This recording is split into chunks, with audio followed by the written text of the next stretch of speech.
Welcome. I'm happy to see you here. I will share today about self-healing, and it's a massive topic, and so many teachings, so many modalities, like established modalities, and amazing teachers, and so many great ways and good ways to go about it. So I just want to pay respect and be humble about that. This is the insights that I can share through learning in my own life. And in the end, it's only you that knows what is good for you, and you that knows what way to take, what advice to take, who to listen to, and what to take in from what you hear. So I'm not proclaiming an absolute truth, even though I can be quite convincing when I'm in it. But yeah, I just want to put it out there. So I'll close the chat because it distracts me. There we go. So first of all, I really, truly, and this is been straight from the beginning, I really, truly believe that we don't need to heal. Okay, if we are able to realize, not just understand intellectually, but that is the first step. But if we can realize the divine nature that we are, we don't need to heal. And you probably agree to this, but so my view is that we need to heal to that extent, so that it's easier for us to let that illusion go and step into our divinity. So it's like we are the awareness, the loving awareness that lights through the lens of the human mind, body, and see the projection of the illusion of the world, of our lives, of our identity. So as that awareness, we don't need to heal, but as the lens, so when we heal, we clear the lens that is our mind and emotional body and physical body, DNA, everything. So we need sometimes to clear that lens so that we can more easily see the light that we are. And so talking about healing and self-healing, I just want to put it out there as well, that it's not a requirement. Like, we don't need to clear out every single piece of karma, every single aspect of our wounds to be able to, or to be allowed to rest in the awareness of the divinity that we are. So if we are able to do that straight away, congratulations, and do it. You have my permission, and give yourself your own permission. Because sometimes we can feel that, but I'm not perfect, I need to heal, I have things that trigger me and upset me. Yes, and then work on that. But you don't have to. Like, it's enough to, it can be enough, it's not easy. It can be enough to realize the difference of being emotionally triggered and feeling the grief and the pain and everything, and seeing that that is something different from the divinity of the deepest awareness of yourself. So see the difference. You don't need to investigate every single aspect of that you are not, although we begin there. You don't have to, if you can see that, okay, so that is that, and this is this. So what I mean is that, excuse me,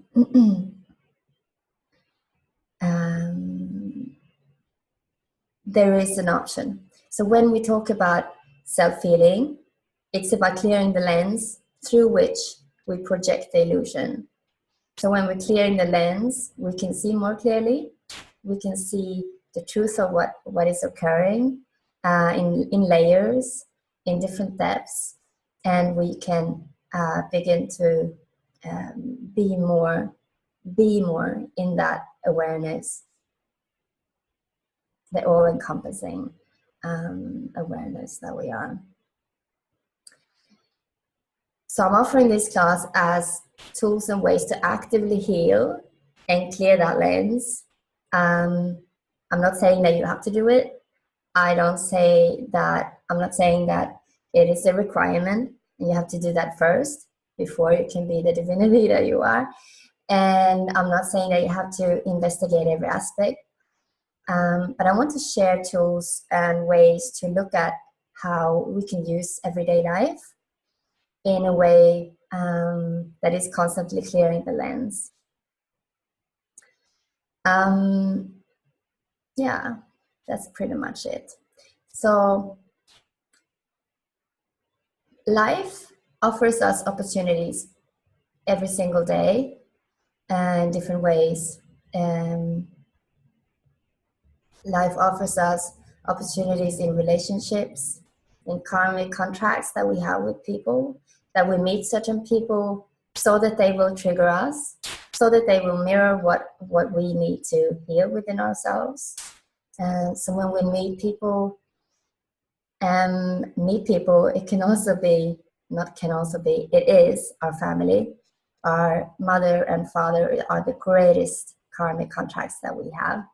So being in relationship with them is the deepest and most profound opportunity for karmic healing. So when we distance ourselves as awake beings, we sort of distance ourselves to certain people that trigger us too much. We also say no to that opportunity, and we will be presented with a different opportunity in a different relationship. It might be a loving partner, life partner, or children, or other people, significant people in our lives.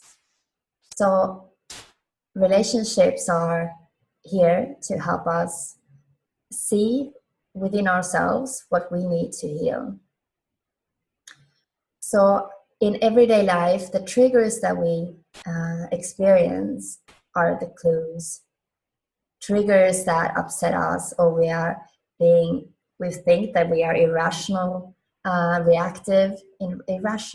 reactive, but still we are in the reaction and go into a kind of a conflict situation. That is the very human thing to do.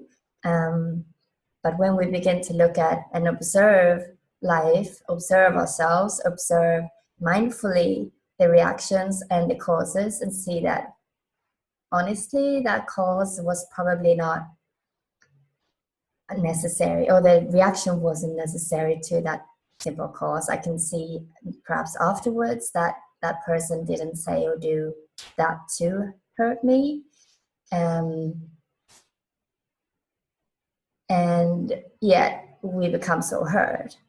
So those triggers we can look at, and it can take a long time, and it can be a long trigger that we are, it's always on edge with certain people, or we are not comfortable around certain people. We feel that people judge us. If they judge us a certain way, we might want to ignore that person, avoid that person. But if we can look at it in a way that, so every single trigger, really, we can try. I can't say that it's 100%.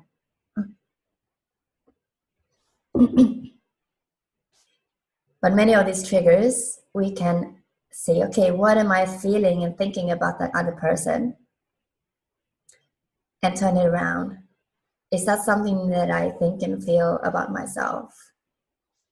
So that is the key to see what the mirror is about, what is reflection of my wounds that are reflected in the other person. Before going deep into that, I'll just see if there was something else. I just have a few notes so that I won't miss anything. Although I know I'm not be able to cover everything. It's such a huge topic. Yeah, not to confuse me anyway.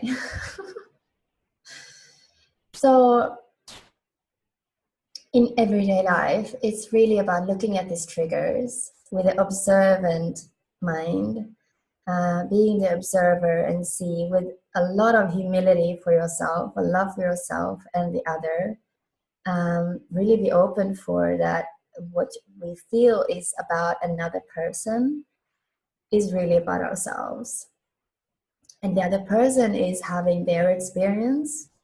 Um, let's say in a conflict, they have their experience, and we can't explain and go in and honestly care too much about their experience and their progress. We can only look at ourselves. We can only look at what does this mean? What am I? What is my part in this? And it's not the part in a conflict that is, I said this and then he said that and I said that and he should have said something different. It's more in that situation, if we in the perspective that if we come back to ourselves, what do we feel? What do we feel and think about the other person thinking and feeling about us? So, for instance, we can feel really judged and not seen, not worthy, very much not loved or appreciated in situations. And these situations are everywhere, right? It's so what we think about another person, let's turn it around and see what does it say about what I feel about myself. And here all these tools come in handy, like past life regression, to understand what is the cause, what is this internal story about. But I believe that we can have insight and become aware of the correlation or the deeper meaning just by taking a silent moment for ourselves. Perhaps meditate deeply and just ask honestly, what do I feel the other person is thinking about me? And just ask ourselves openly, lovingly, is that something that I feel about myself? So let's say that person, a close person to me, I'm just so upset that you don't value my work. You don't think my work is important. You don't think it's important at all. Okay, turn it around. Is there some part of me that doesn't value myself and my contribution and my work? Is there a little part of me somewhere? It's enough to reach the feeling of that. If it is an agreement within, okay, just feel that. Allow that feeling to expand, grow, and you have yourself a healing moment, okay? Sit in silence, cry. Don't cry, it doesn't matter. Just allow that feeling to evolve, to be felt, deeply felt by yourself. And sometimes the mind needs to understand more deeper than that. And that's where regression comes in handy. So past life regression with the help of another or by yourself. And you can easily do that by yourself. Intuitively guide yourself back and just ask yourself. So a deep stillness is required, obviously, meditation. And just ask yourself to go back. You can go down a set of stairs. You can slide down a slide. You can go around in a scenery that you make up along your way and turn a corner or enter a door and go in and ask yourself to show yourself the reason for you being so triggered in these situations. And then trust what comes up, because this is your subconscious speaking. This is you speaking to yourself, guided by your higher self, your intuition. And you just need to trust that what comes up is true for you.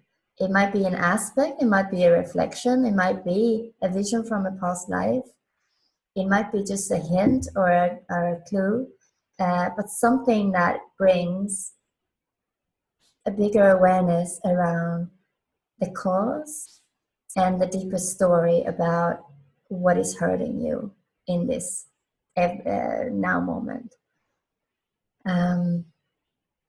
It could be ideas that are caused from a long time ago.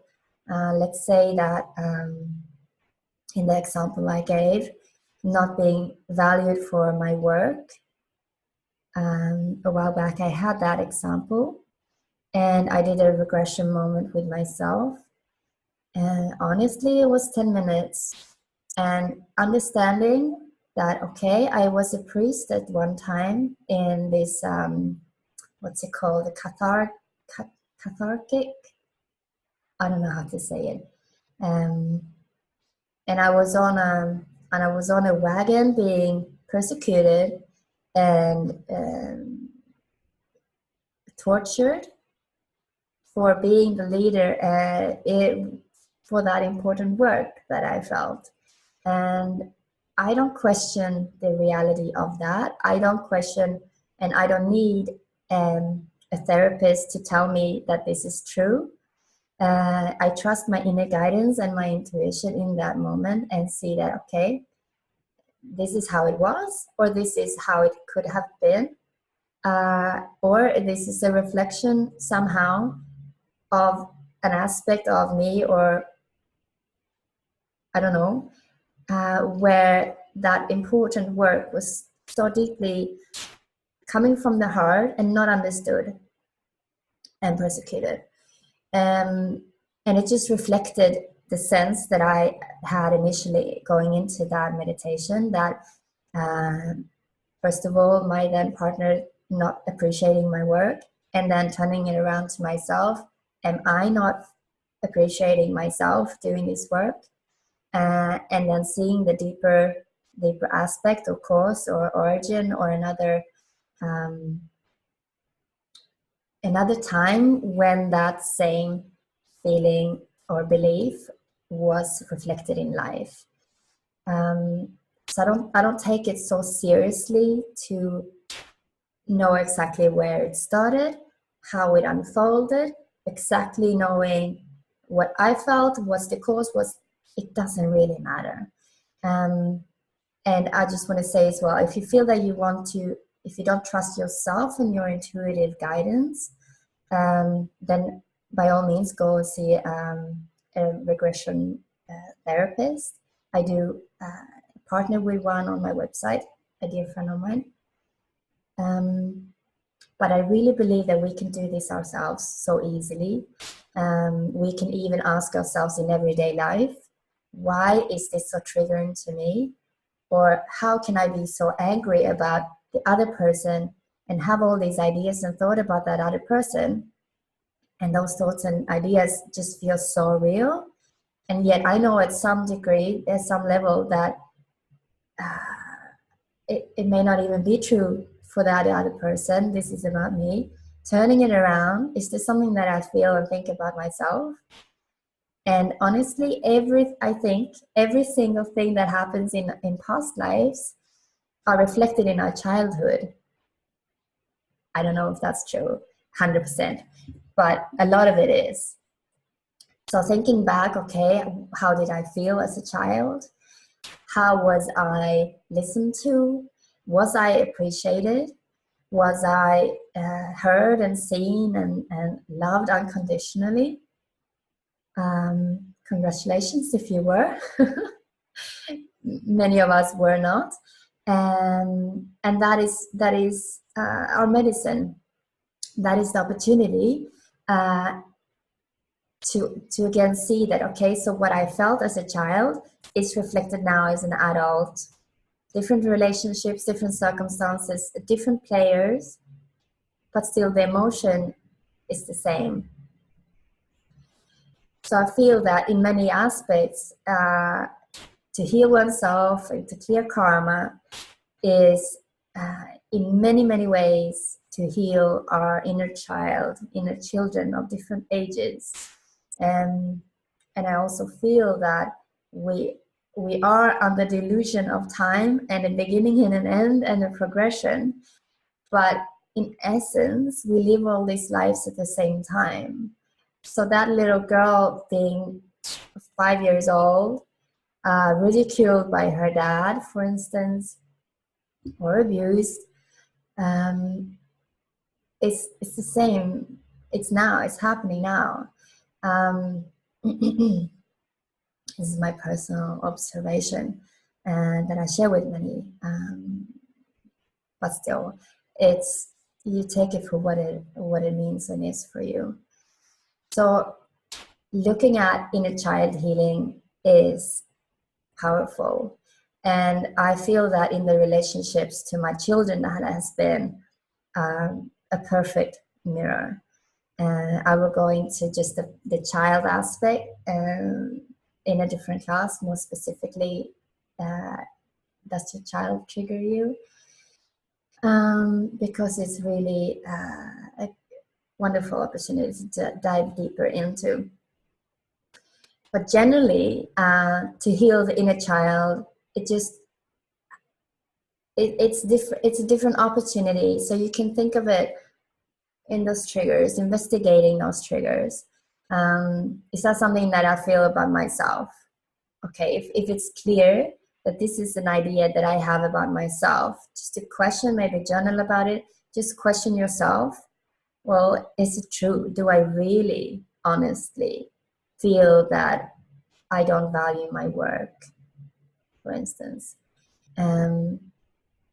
If that is giving rise to something inside that can be seen and observed and felt and loved, then great.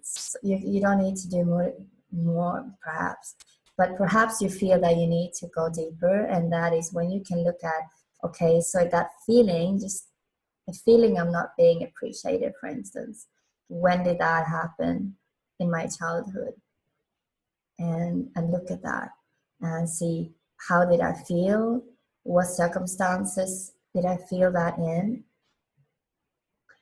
And really, the most powerful thing you can do is to be and to give yourself in that moment what you were lacking.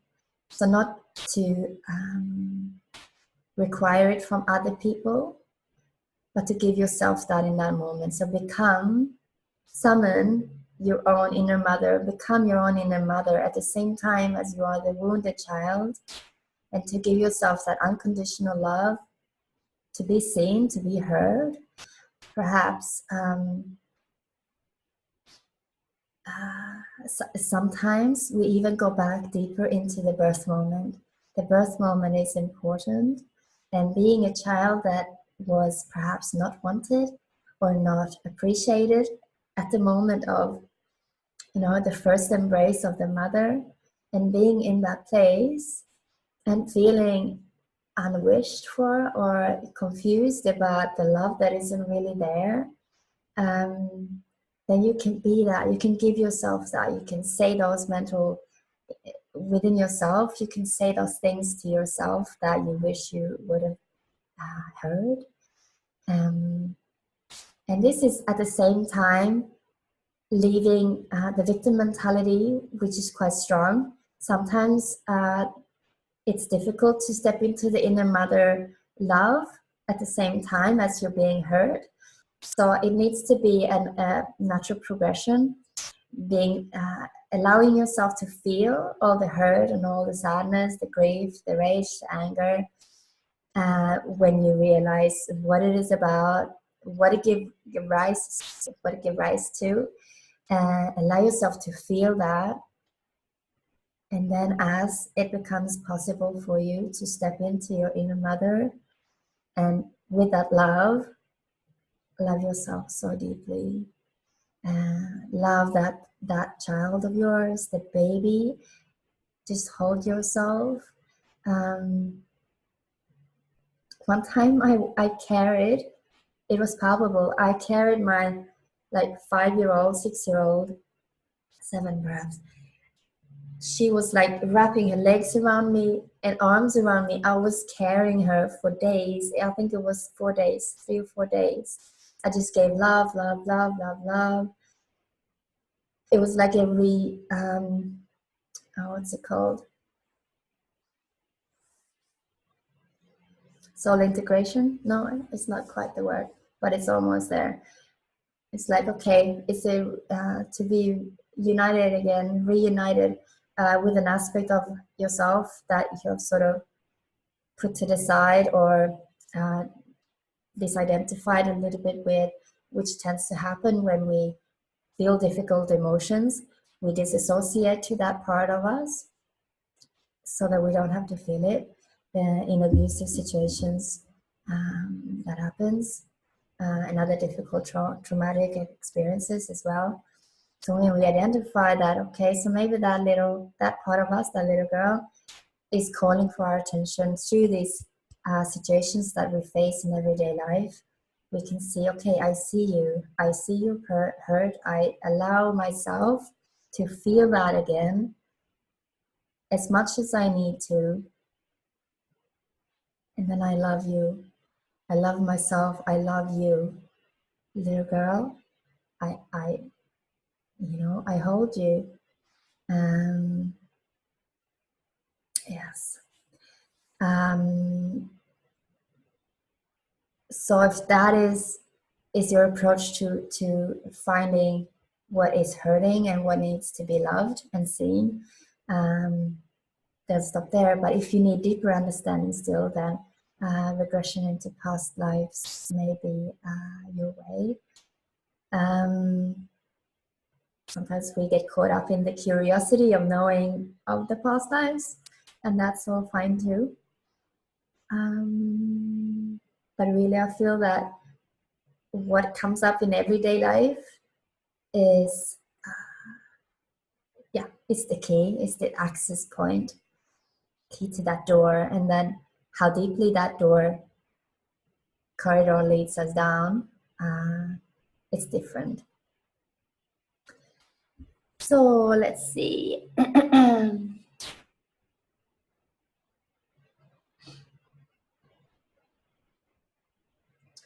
we can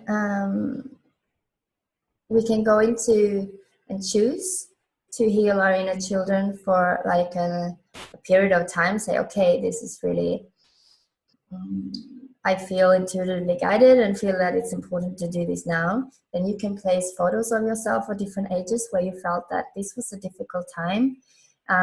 This reminds me of a situation where I was hurt in that age, and find a photo of that, of not the abusive situation perhaps, but the age in which you were in, representing those different times. And you can place those photos in your home. And when you see them, just love yourself, send love to that child. Love, love, love, love, love. Love heals. Love heals. You can also do like shamanic journeying, or personal journeying in this case, but a shamanic activity that you can do.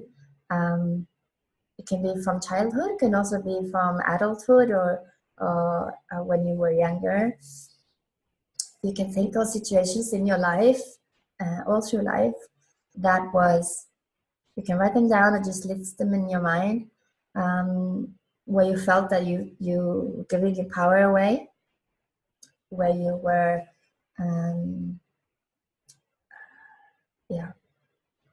taken advantage of, or abused or traumatized, or just feeling belittled, or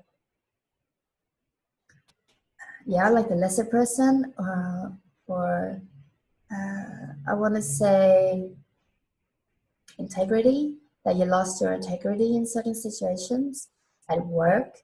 Being beginning stages at work, we can often feel just like everyone else knows better, and in such situations we are like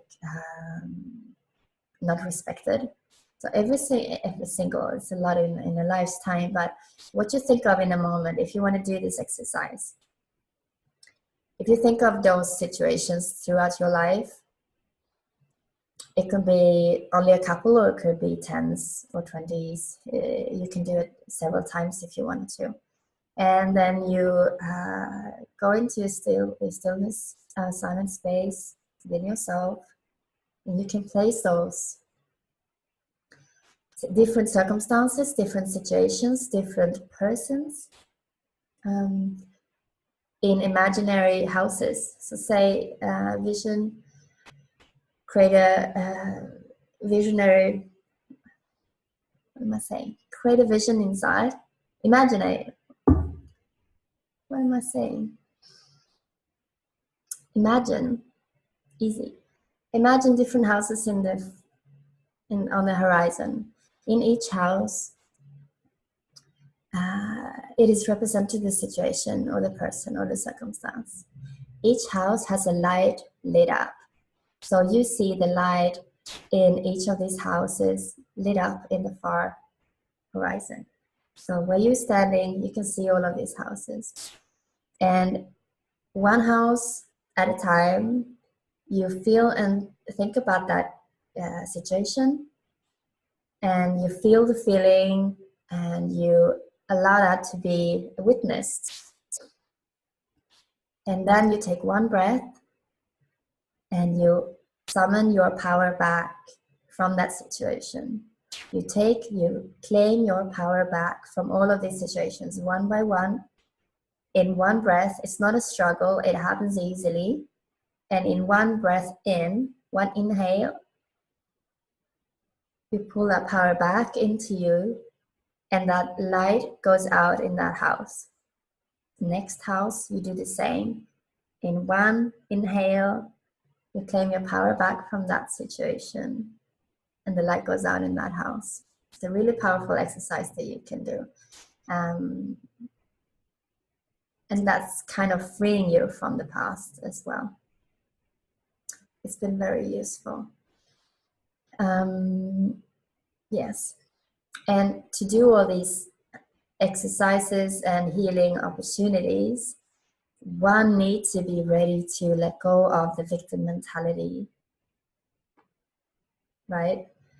I've been talking a lot before about how we are attached to suffering because it feeds our ego self, our false sense of identity, and is made up of internal stories that are based in these experiences of hurt and betrayal or pain, suffering. All of these internal stories build this separated identity, false sense of self that is not your divine true nature. So we need to be ready and willing to let that identity go when we heal. If we are too absorbed in being a victim, if being in the suffering, it might not be so easy. But to know that to heal this aspect is also at the same time crumbling that illusion of that self and coming into the divine self that you are. So when it's difficult, we need with love to allow ourselves to be perhaps feeling the victim a little bit more and become observant and mindful, when we do choose that. So at times we just don't want to go out of the triggered reactiveness, then don't. Then be in that and be observant of your choice as the mother, as the all-loving divine self that you are at the same time, to hold yourself in that and allow yourself to do that as well. And that all brings awareness, expanded awareness about your choices, about the opportunities that you do have, that you perhaps put on hold for a little bit. You want to explore the reactiveness too. And at the same time, you become more aware that, okay, so I have an awareness about what I'm doing now. That awareness is stemming from your divine true self. And that awareness heals as well. So becoming aware of, well, for once, the connected dots throughout childhood and how you react now, from past lives, causes, and how you react now and feel now. Just becoming aware is like shining the light of awareness onto a repeated pattern, and the pattern is dissolved. So when we go into, hang on, I'm gonna lose the thread. No, I'm coming back to it later. So just by becoming aware of the pattern, that's healing in itself. Feeling the feelings is healing in itself. Feeling the feelings and then allow yourself to actually merge and move from the feeling. So we don't want to get stuck there, and well, we can feel the feelings until they are no longer. We shouldn't feel the feelings and create more victim stories about it. That's different. So feel the feelings and allow that inner world to shift and be reshaped into different state, in different emotional state. I can take an example of where I was met with. So I was doing a special kind of meditation and repeatedly with another person, and then I realized that, say after 2 weeks, I realized that I had not done it right, and I felt confused and ashamed to admit it, and I felt just slightly uncomfortable, like slight unease within. Okay, so I try to shrug it off and just be doing something else and think, oh, okay, so that wasn't a big deal. But I had to sort of leave the house. I felt like I needed to go for a walk. And as I was walking to where I was going to work, I realized, oh my God, this is something that needs to come up. This happened for a reason. I misread instructions so that I could face making a mistake. Because making a mistake and doing it wrong feels really bad for me. Like, it feels difficult to make a mistake in my world. It's been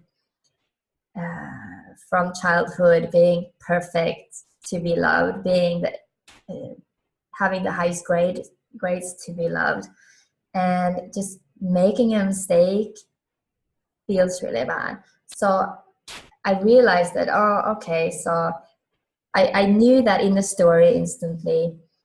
I made a mistake. Oh my God, I was wrong. I did it wrong.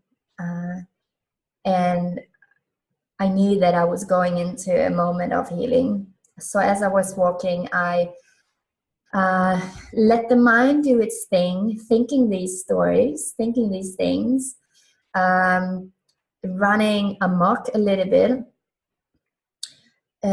because the mind enhances and creates the emotional states. The stories that we tell ourselves about a situation creates the emotional state. So I let my mind create the emotional state so that I would feel it deeply.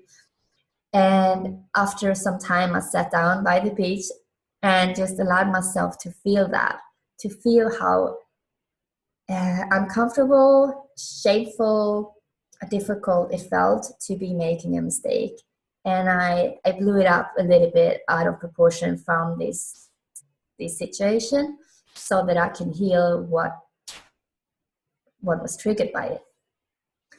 So I allowed myself to feel, and I thought, okay, I should cry. I need to cry in healing. And I felt that, okay, maybe I can't. You can't always just cry like that. So I just allowed myself to feel and to have those thoughts a little bit on repeat and just be in that moment. And that can be enough. But I started to cry. And I just felt lousy, miserable, and just allowed myself to feel that. And knowing what I know, I also knew that, okay, I need to love myself in this, and I couldn't at first. Okay, it's difficult to love yourself. You just need to be that miserable for a little while. And if that means hours or days, fine. But sometimes it just needs to be deeply, honestly allowed, and it can be minutes. Because we go in so much of pushing it away, not allowing, and telling ourselves stories about how we shouldn't, and we're not allowed to feel, or not allowed to go there, and explaining it away mentally. So just open up that space for yourself, and it can happen quickly.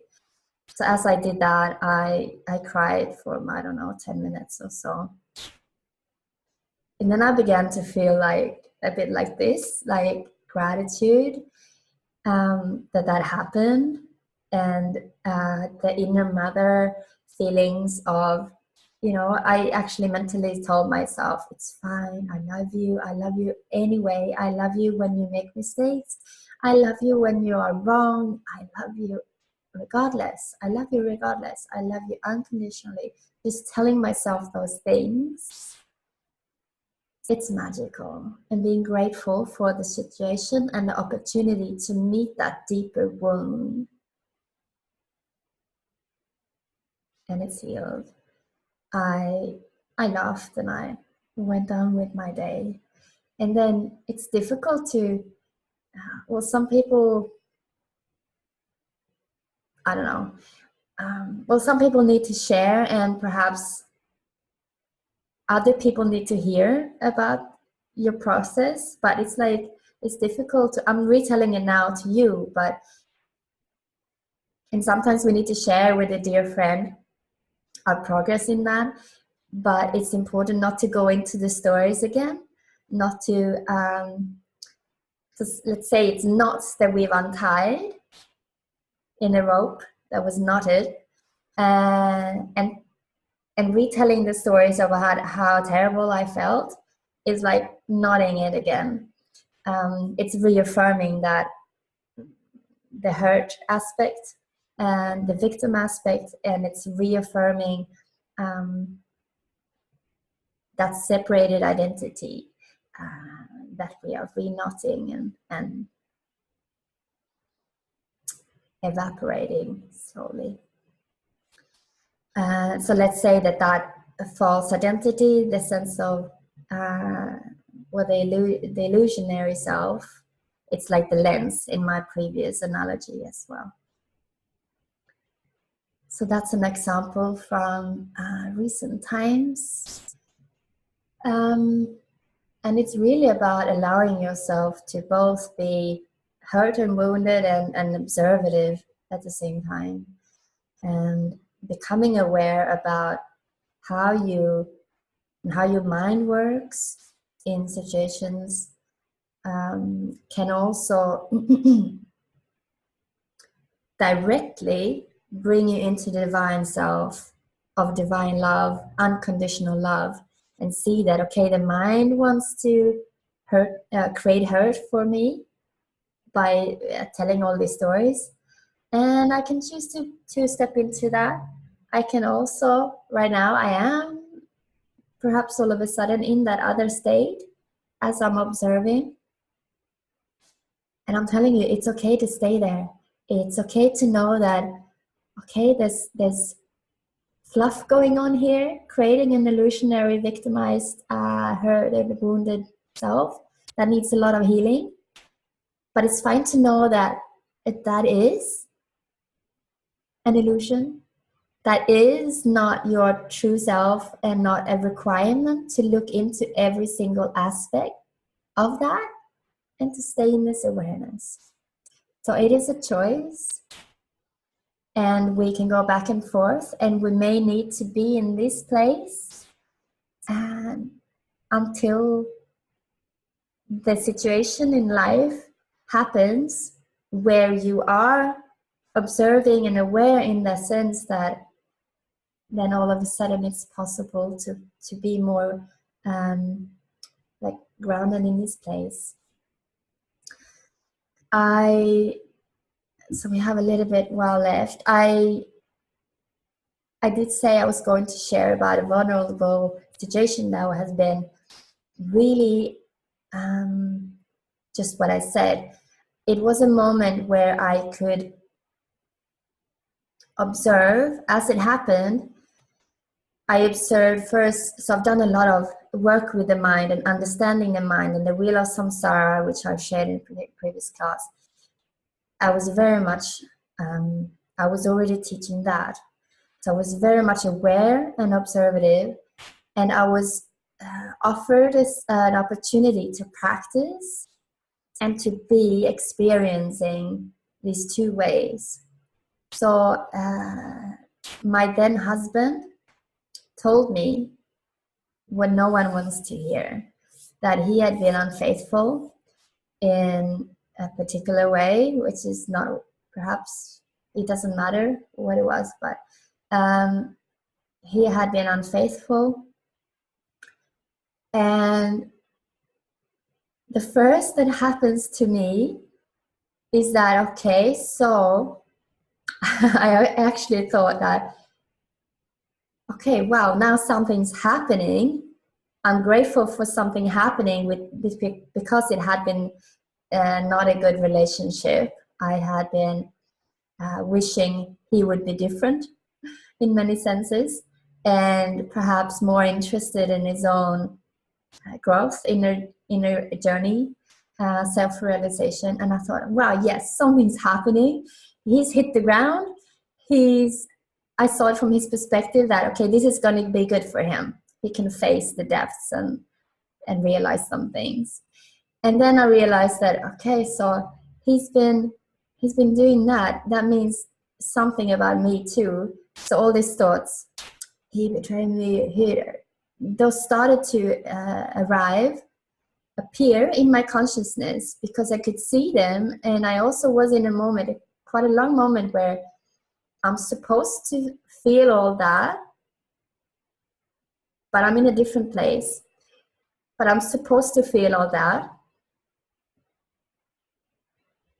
And I honestly thought, it can't be this easy. I have to feel all that.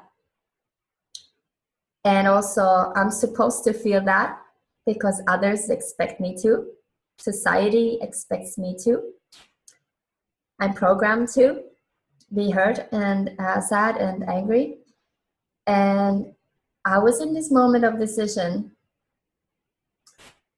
And what it came down to was that I don't want to miss out. I don't want to miss out and suppress. Like, this is the greatest fear, to suppress emotions. So I'm like, okay, let's go. And then I allowed my mind to tell me all these stories on repeat. And it was like, he did this, So the mind, it was so clear. The thoughts that I create, that the mind creates, give rise to the emotions and the emotional responses. And I could see this wheel of samsara, like all these steps. Now I'm doing this, now I'm doing this. Okay, so let's do this too. So with that awareness, obviously, it was an interesting process for me. So I allowed myself to go into the reactiveness of it all, not to lose out, not to miss out. But so there's two learnings here. One is that the awareness is love. The awareness of me, in me, that is all that we are. That is the true divine nature of everyone. The loving awareness that is the same in me and in you and in my husband. That loving awareness loved him unconditionally, without conditions. That means loved his process, loved and forgave instantly him and what he did, because that is the nature of that love that we are. that love also loved me, and the indecisiveness and the reactiveness that I fell into, that I chose to fall into. That loving awareness that is the whole purpose, right? That we do all these things to discover that loving awareness within us. And I could also see that, okay, so obviously thoughts give rise to emotions, and that can run, but I could also see that this is reaffirming, this is something that the bigger self of me, my higher self, and I, with my karmic energetics, attracted into my life to validate and reaffirm the inner belief that he doesn't love me. I had that all through our relationship. See, in like conflict, see, you don't love me inside. So this situation was a big opportunity and a big magnetic reflection of my inner belief, he doesn't love me. So that was a proof and an energetic match to that belief. So I realized that, wow, he doesn't love me, because it arose instantly within me. See, he doesn't love me. This is proof. This is proof. This is proof. And through regression, I had felt, I knew that we had lifetimes where he didn't love me. And I did. And that was one of the causes and remnants of that belief. So I could really see how this situation was an opportunity for me, created by me, attracted by me, to resolve that inner belief and feeling that he doesn't love me. Obviously, that is reflected within to, I don't love me. I don't love myself unconditionally enough, and reflect that into the relationship. So as I found that sense, I didn't need his love. I didn't need his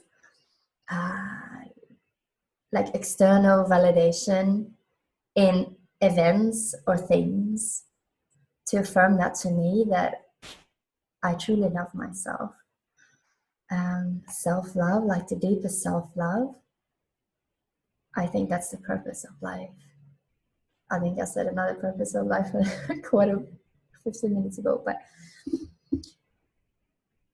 through that situation, I could turn that around, not by a mental persuading process, but within here, to feel that, okay, wow, I created this situation. I'm not to blame in any way. I'm just the powerful creator of my experiences, so that I can heal. And I could heal that deep, deep, deep, profound place where I didn't love myself enough.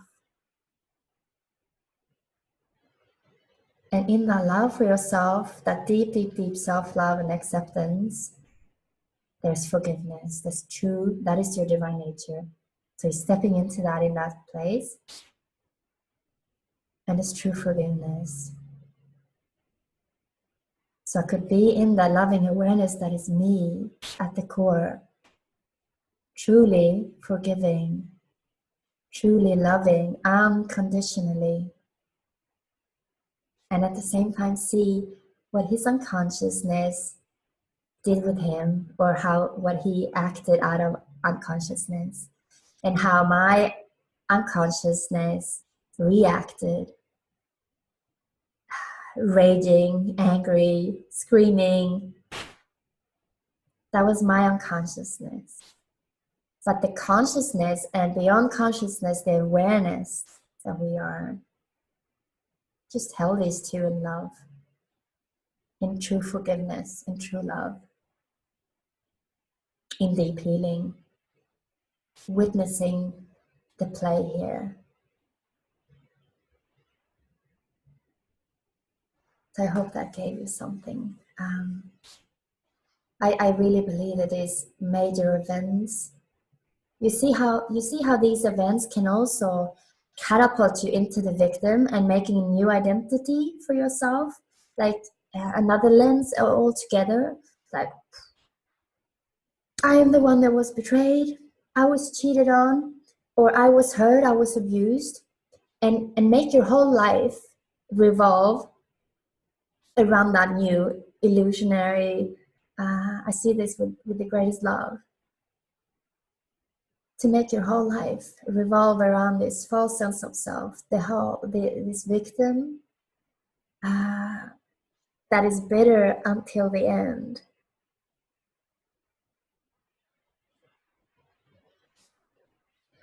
Or you end up somewhere in between until the lens is as clear as you need it to be, so that you can step into the loving awareness that you are.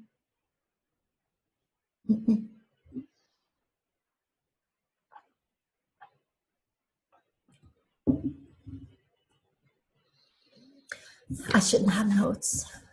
They confuse me. So, yes, I think that's all for now. Do you have any questions?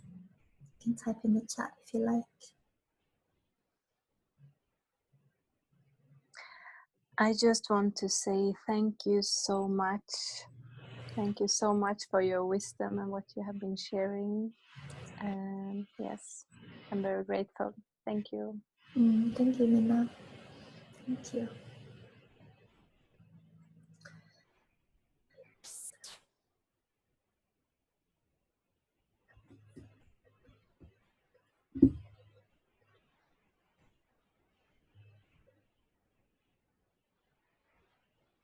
Thank you.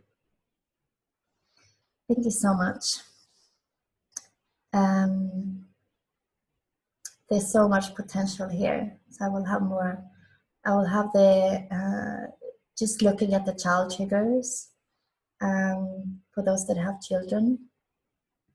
Having kids just opens our hearts and provide lots of opportunities to look within. And I will look at the relationships with parents in another coming class. And I will look at I will also have a class just on the self-love aspect too. So thank you so much. I will see you again.